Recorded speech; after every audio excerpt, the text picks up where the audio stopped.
VK52, the Saturday morning meeting. Well, it is really good that I'm continuing on the STAR safety system training for the next couple of weeks. So 2 weeks ago, riding as a passenger in a Highlander through the Bronx.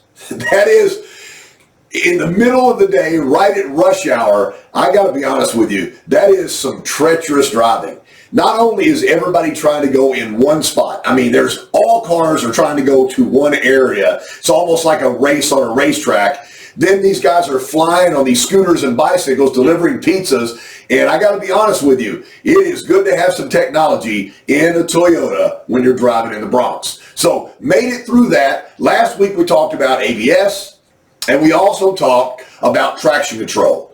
So we're going to continue on, and then we'll move out of STAR after a couple of weeks and go into Safety Sense and talk about how that was developed. So I'm going to use my trusty certified bottle to talk a little bit about electronic brake force distribution. I think that was a great applied name since it electronically distributes the brake force. Going back to last week, remember, each one of the ABS actuators are on each wheel, so the wheels can actually brake the car in different levels. So that is really important when you're talking about electronic brake force distribution.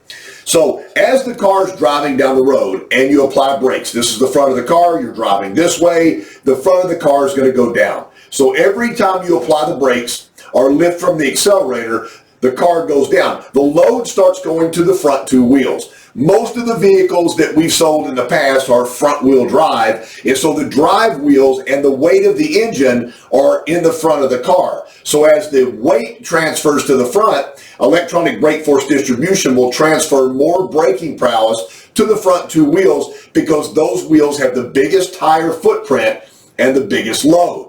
So the crazy thing about it is, if you load the back end of a truck or an SUV because you're pulling a trailer or you've got a giant load in the back, then based upon the wheel speed, the wheel RPM, the computer can cipher that you have a load in the back or you're pulling a trailer in the back, and it can change the brake distribution based upon the load. Nothing the driver has to do to create this. One crazy thing is when you're doing a turn, doesn't matter if you're doing a sharp turn, the body rolls to the outside. The body rolls to the outside. So in a sharp turn, that is the worst place to put on your brakes. The great thing about electronic brake force distribution is once you start making that turn in that corner, the outside wheels are loaded up, the brake system can actually add braking prowess to the wheels that have the load. So as you're driving this car in all types of situations, all types of roads, and all types of weather, electronic brake force distribution is trying to give you the safest footprint on the road while applying brakes. Now, let's go to brake assist. Not all drivers are the same. Not everybody has a super strong right leg to be able to mash on the brake efficiently. So let's do some scenarios. Many years ago, got my dad a 2012 Camry XLE V6. And I was explaining to my dad, I said, Dad, you know, your leg strength is really gone. And so what'll happen is if you hit this brake pedal with intent, with a panic strike or a rapid strike of the pedal, the computer system is going to know, based upon the strike of the pedal, that you are intending to stop at 100%, and it adds brake prowess to 100%. It doesn't make the brakes better, it brings them to 100%. I was talking to my dad, I said, you know, you get leg cramps all the time. And he goes, well, I'm having leg cramps right now. You're going to get those too. So I've got that going for me in the future. But my dad's leg strength really wasn't strong enough to apply the brakes like somebody that was 25 to 30 years old.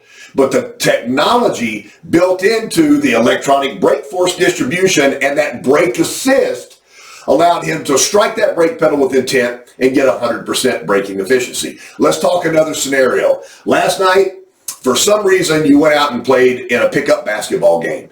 You blew your knee out. Maybe you shouldn't have run with that crew last night, but you wake up this morning, you got to go to work, your knee is swollen, you tried to ice it last night, and you're hobbling out to the car. So first of all, it's dangerous for you to drive the car because now you're impaired. You have a leg injury, and now you're going to drive through traffic, maybe through the Bronx, and you have a limited capacity of the ability of your knee. The crazy thing about it is, because of brake assist, if you can get that injured foot to that brake pedal with intent, then it can magnify the brake prowess to 100%. So what I'm trying to make people understand when I'm talking about these millions of dollars of safety features that they're putting in cars, trucks, SUVs, and vans now, what I'm telling people is that this makes somebody a better driver. So if somebody's 16 years old and they're first behind the wheel, there's no way they're as skilled a driver as somebody that's been driving for years. They don't see the road like you see the road. They don't see oncoming traffic. They get distracted. I mean, I got to be honest with you. You can tell your child not to look at the phone when they're driving, but if that phone makes a noise, life stops for somebody 16 to 25 years old, because you can't move another inch without checking out the phone. So having this technology built in the car gives us the chance to make our children, and as people get older and start having some disabilities and losing that strength in their legs, gives them the ability to drive the car very safely. Star Safety System. Next week, we'll finish up with Smart Stop technology and my favorite, vehicle stability control. PK52, the Saturday morning meeting.